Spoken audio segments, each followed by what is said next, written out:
By the time my wife realized what I'd done, it was already over. The attorneys had been briefed, the assets had been moved, the board had been shown everything. And Vanessa, my wife, who had spent 4 years learning the shape of my company, my health, and my grief, and had decided all three were things she could use, was sitting in a car outside her attorney's office, being told that the empire she had quietly positioned herself to inherit no longer existed in any form she could touch. I want to tell you how we got there. But first, if you found this channel recently, take a moment to subscribe. These stories take time to tell properly, and this one is going to take a while. My name is Phineas Walker. I spent 40 years building something from nothing with the woman I loved. Then I spent 18 months. The last 18 months, the doctors originally gave me, making sure no one could take it. This is what I did, and this is what it cost me. Rebecca and I started Walker Holdings in a rented workshop with second-hand machinery and a combined savings account that wouldn't have impressed anyone. We made window frames, then doors. Then we expanded into interior fittings, building materials, commercial supply contracts. 42 years of decisions, setbacks, recessions, and relentless mornings that began before the sun and ended long after it. When she died, I didn't know how to continue. But I did continue, because that's what she would have expected of me. Both of my sons worked in the company. Fletcher, my eldest, built a formidable career in operations before I persuaded him to join as chief operating officer. He negotiated his own terms. He earned his seat. Garrison, my younger son, applied through standard recruitment, competed alongside every other candidate, and rose to director of business development through genuine ability. I was proud of both of them, but I was also a perceptive enough father to understand that pride doesn't always feel like pride when you're receiving it. Garrison spent much of his life reading Fletcher's accomplishments as a commentary on his own. No matter what he achieved, his frame of reference was his brother. That insecurity was real, and I failed to address it the way I should have. Then there was Vanessa. 7 years ago, Vanessa joined Walker Holdings as a personal assistant.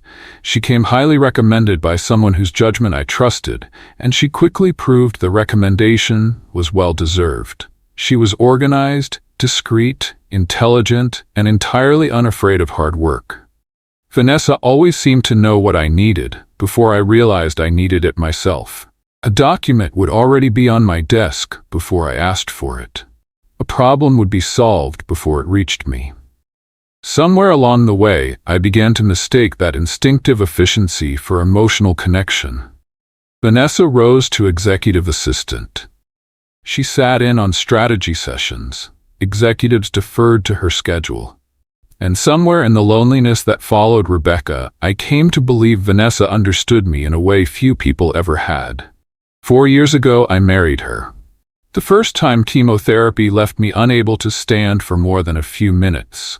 Vanessa sat on the bathroom floor beside me for 3 hours. She didn't speak much. She just stayed there. When I apologized for becoming a burden, she took my hand and said, "You carried everyone else for 40 years. Let me carry you for one evening." A week later, she canceled a charity gala she'd spent months organizing because I wasn't well enough to attend. When I told her she should go without me, she laughed and said, "The event can survive one night without me. I'd rather be where I'm needed." At the time, moments like that convinced me I'd been given something rare.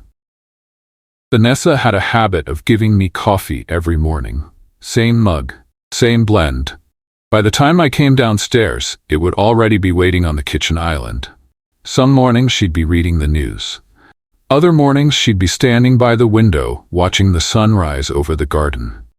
She'd smile, ask how I'd slept, and remind me not to skip lunch. It became such a reliable part of my day that I stopped noticing it. Looking back, that's probably the point.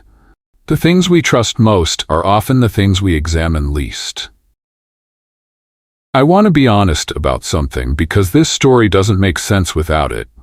One night, about a year after we married, I asked her a question I never thought I'd ask anyone after Rebecca. If Walker Holdings disappeared tomorrow, would you still be here? She looked genuinely confused.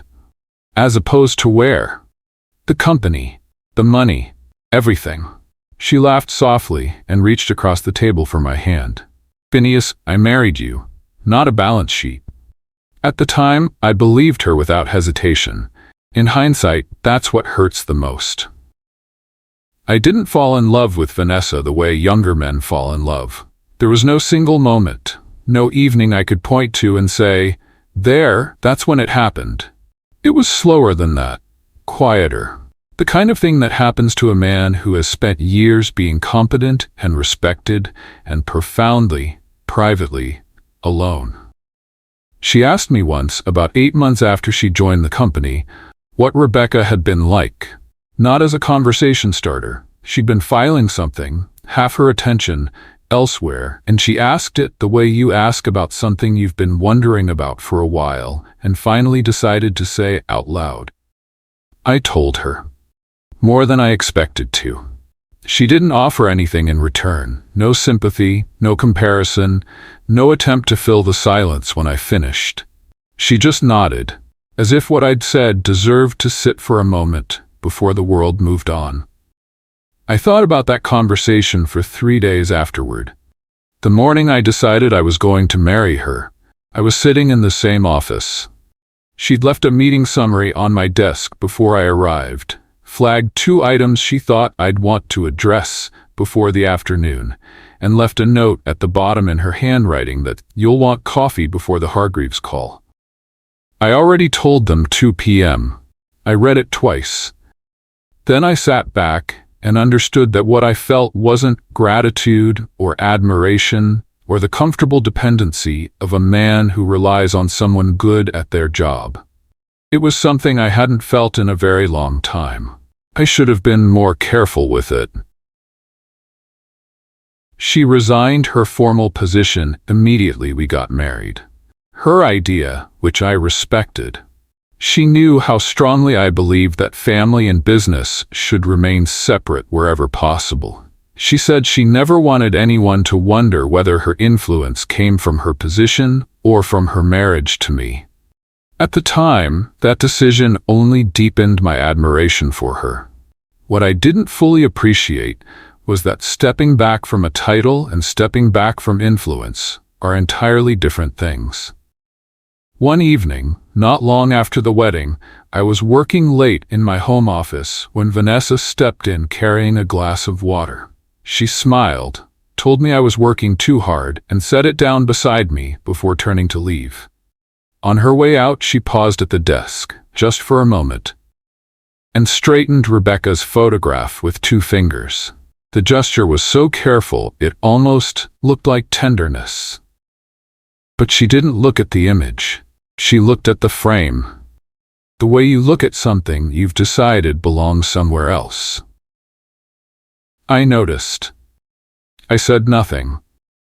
A month after my diagnosis, a board member mentioned during a casual lunch that he'd heard Walker Holdings might be considering a significant restructure of the commercial division. He said it with the confidence of someone confirming information he already believed to be true. I remember nodding and changing the subject.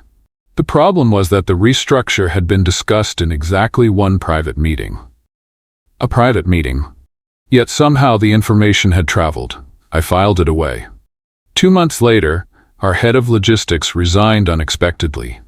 In his exit interview, which my HR director quietly shared with me, he cited concerns about changing internal dynamics. He didn't elaborate. 2 unrelated incidents don't prove anything, but they do earn your attention. So I started paying closer attention. Not publicly, not officially. I asked my HR director and general counsel to quietly review the concerns he'd raised, and it was through that review that I first came across the meeting records, calendar invitations, and internal communications that revealed a pattern. For the next few weeks, I said very little and watched a great deal. I reviewed calendars, meeting records, board schedules, and travel logs. There was nothing dramatic about what I found. Just patterns. And patterns in business often tell the truth long before people do. The first thing I discovered was that information wasn't spreading randomly. The same names kept appearing around the same conversations. Garrison, 2 board members, and 3 senior executives. At first, I wasn't looking for a betrayal. I was looking for a leak. Then I noticed something else. Garrison had changed.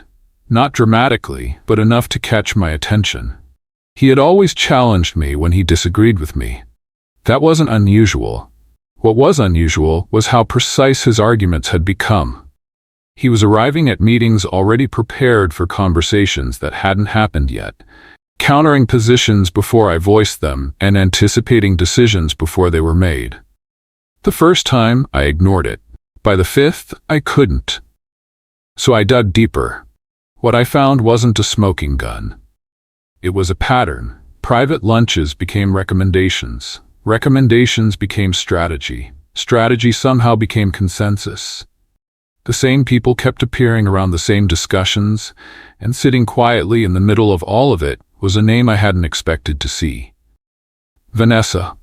I remember staring at the screen, not because I believed she was involved, but because I didn't. I trusted her completely. The first calendar entry meant nothing. The second felt coincidental. The 10th didn't. Then I started comparing dates. I closed the laptop, not because I needed to stop working, because I needed a moment where I wasn't looking at timestamps.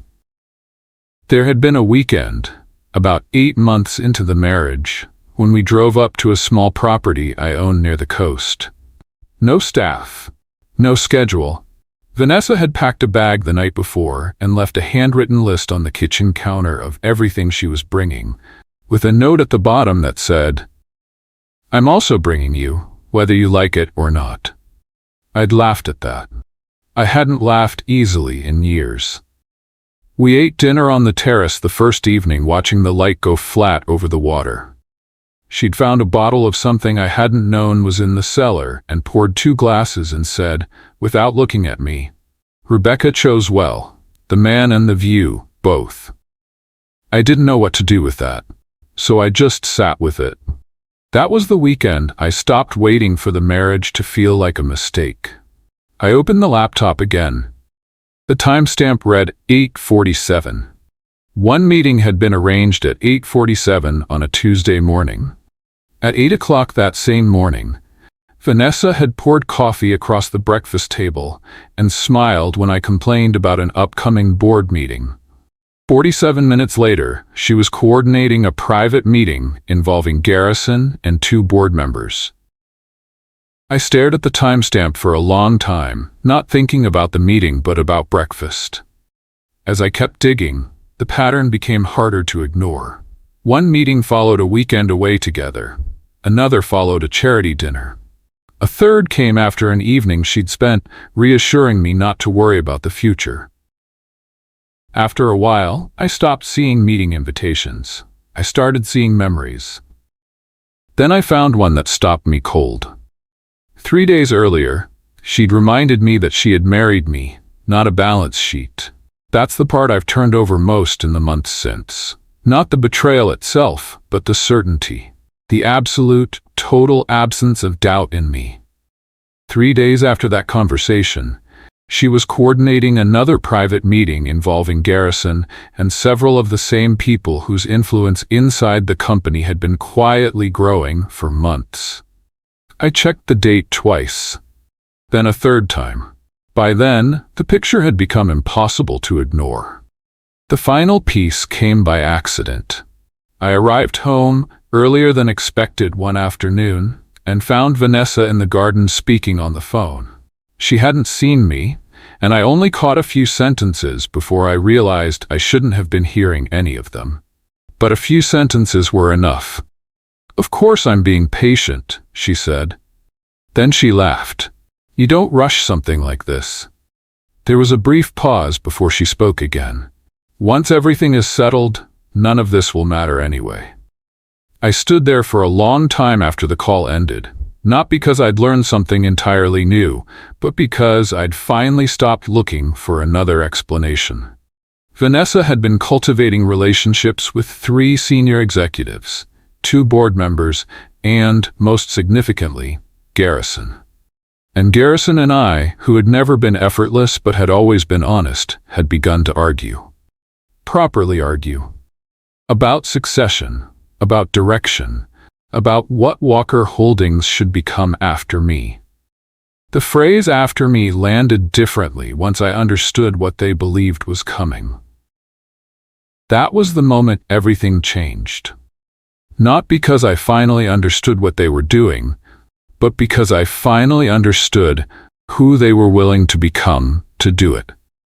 The mistake most people make when they believe they're winning is that they stop being careful. Vanessa and Garrison had become confident. Garrison had begun positioning himself openly for an expanded leadership role. Vanessa was attending board social events alone, building relationships independent of me. Executives who had once sought my approval were now having conversations I wasn't invited to. They thought I was fading. I let them believe it. What I was actually doing, through 3 months of quiet work with my legal team, my accountant, and a specialist I flew in from another city, was taking Walker Holdings apart piece by piece and rebuilding it in a shape no one had been planning for. I separated assets. I rewrote who held voting power and who didn't. I created a trust that handed Fletcher full control of the company the moment I died. No waiting period, no window where anyone could move first. Fletcher wasn't inheriting Walker Holdings because he was my son. He was inheriting it because he had spent years proving he could protect what Rebecca and I had built. The properties, the contracts, the intellectual property, I moved all of it into structures that Vanessa's attorneys would have no legal reach over, regardless of how long we had been married. I also spoke to Fletcher, not about all of it, but enough. He's a careful man. My eldest son. He listened without interruption, asked 3 precise questions, and then sat quietly for a moment. He said, "You've thought this through." I said, "I've had time." The prenuptial agreement would be the first thing her attorney picked apart. I knew that. What neither of them understood yet was that the company she expected to walk away with had been quietly rebuilt around her, and the agreement she'd signed no longer covered most of it. And then came the moment I had been waiting for. Garrison made a formal move. A proposal, submitted through proper channels with Vanessa's fingerprints all over the language, recommending that the CEO's executive authority be shared, citing my health, which had never been formally disclosed. It was the first time the diagnosis appeared in a company document. He had used information Vanessa had gathered without my knowledge to make a corporate power play against me. I read the document twice. Then I called a board meeting. I've chaired hundreds of meetings in this building. I know how to control a room. What Garrison and Vanessa did not know was that every executive present had been quietly briefed in the preceding week. The board members Vanessa believed were her allies had been shown documentation of the information leaks. The colleague who had brought Garrison into the strategy, a man I had personally mentored for 8 years, had come to my office 3 weeks earlier, put a folder on my desk, and told me he was sorry he hadn't come sooner. Garrison presented his proposal. He was composed, prepared. He believed he was delivering the opening move in a transition already decided. He finished speaking. I thanked him. Then I asked my attorney to distribute the restructuring documents to the board. I asked my HR director to walk through the data on the information breaches. I asked the board member Vanessa had cultivated most carefully to explain, for the record, the nature of the conversations she had initiated with him over the preceding 6 months. The room went very quiet. Garrison's expression shifted through several stages in the space of about 30 seconds. I watched my son understand slowly that the ground he was standing on had been removed some time ago, and he simply hadn't noticed. He stopped speaking mid-sentence. Not because he was interrupted, because he was reading the room the way I had taught him to read rooms, and the room was telling him something he hadn't prepared for.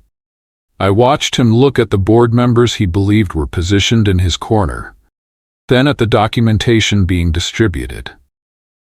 Then finally, at me. He didn't look angry. He looked like a man who had just understood a conversation he thought he'd been leading had in fact been led by someone else the entire time. Vanessa wasn't in the room. She hadn't been invited. For the first time in years, she had no influence over what happened next. I filed for divorce the following morning. The prenuptial agreement was upheld. The marital claim on Walker Holdings was not applicable to any of the restructured assets. Her attorney contested aggressively. It took 4 months. At the conclusion of those 4 months, Vanessa received what she was legally entitled to under the agreement she had signed, which was not nothing, but was an enormous distance from the hot empire she had spent 4 years positioning herself to control. I wasn't there when her attorney called her, but I heard about it afterward, through the kind of quiet channels that exist in every city where money and law intersect. Her attorney had told her to expect a fight, that the prenuptial agreement had weaknesses, that the company's value was demonstrable, that 4 years of marriage and documented contribution to its direction would count for something. What her attorney hadn't known until that morning was the extent of the restructuring. The call apparently lasted 6 minutes. I'm told she sat in her car for 40 minutes afterward without moving. The same way I had sat behind my desk the morning my oncologist arranged his words so carefully. I understood that particular stillness. The moment when the future you had been building in your mind meets the one that actually exists, and the distance between them becomes undeniable. I didn't feel satisfaction when I heard that. I want to be clear about that, because I think it matters. What I felt was something closer to grief, for the woman I thought she was, for the marriage I thought we had. For the particular cruelty of realizing, at this stage of my life, that the loneliness I thought I'd finally escaped had simply changed its shape. She had looked at Rebecca's photograph the way you look at something you've decided belongs somewhere else. I should have understood then what she thought belonged somewhere else. She left. I have not spoken to her since. Garrison is a harder chapter. He wasn't removed from the company immediately. I'm not a man who makes irreversible decisions from a place of pain. What I did was require him to sit across from me in my office, just the two of us, and have the conversation we should have had years earlier. About Fletcher, about his mother, about what he had actually felt and what Vanessa had fed him until the two became indistinguishable. He was angry for a while, then he wasn't. What replaced the anger was something that looked like grief, and I understood that. He stepped back from his director role temporarily. We agreed he would earn his way back. Not because I doubted his abilities, but because trust requires a foundation, and ours needed rebuilding from the ground up. The first morning Garrison came back, not to his old office, but to a smaller one 2 floors down, which had been his idea. He knocked on my door before entering. He had never done that before. I told him to come in. He sat down, put a folder on the desk, and walked me through a client proposal he'd been developing independently. No positioning, no subtext, just work. It was the best meeting we'd had in years. Fletcher has effectively been running Walker Holdings for the past year, even if my name is still on the office door. He's been extraordinary. I am finishing my 18th month. The doctors have revised their estimates upward, which I take as a professional courtesy. I still come into the office 3 days a week. Rebecca's photograph is still on my desk. I think sometimes about what she would make of all of it.